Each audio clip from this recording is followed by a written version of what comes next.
তিনি বিদ্যালয়ের পার্শ্ব শিক্ষক, সমাজ গড়ার কারিগর। তার গানের গলা অসাধারণ। মঞ্চে তার গানে মুহুর মুহুর করতালি পড়ে। অথচ এই মানুষটিকে সন্ধ্যা হলেই দেখা যায় এক কোণে বসে কাপড় বিক্রি করতে। কেউ পাশে দাঁড়িয়ে প্রশ্ন করলে হাসিমুখে বলেন, সংসার তো চালাতে হবে দাদা। তিনি এলাকার বহুরূপী শিক্ষক নামে পরিচিত।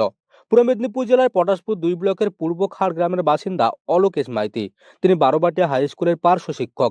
ক্লাসরুমে ছাত্রছাত্রীদের যেমন মন জয় করেন, তেমনি মঞ্চে গান গেয়ে দর্শকদের মন মাতান। আবার তিনি কবিও। নিজের জীবনের নানা বেদনা নিয়ে লিখেছেন দুঃসময় কাব্যগ্রন্থ। তার ঝুলিতে রয়েছে দর্পণ, মেঘবালিকার সঙ্গে কাব্যগ্রন্থ সহ বহু ছোট কবিতা ও গল্প।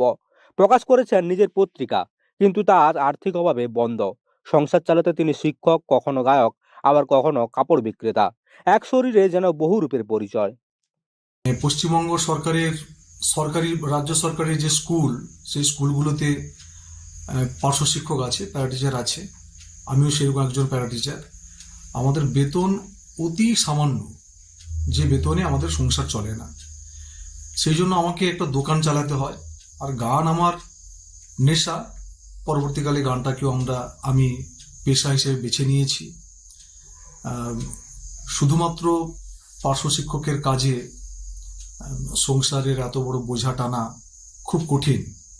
সেই জন্য গান বলুন আর দোকান বলুন, সবটাই আমাকে বেছে নিতে হয়েছে।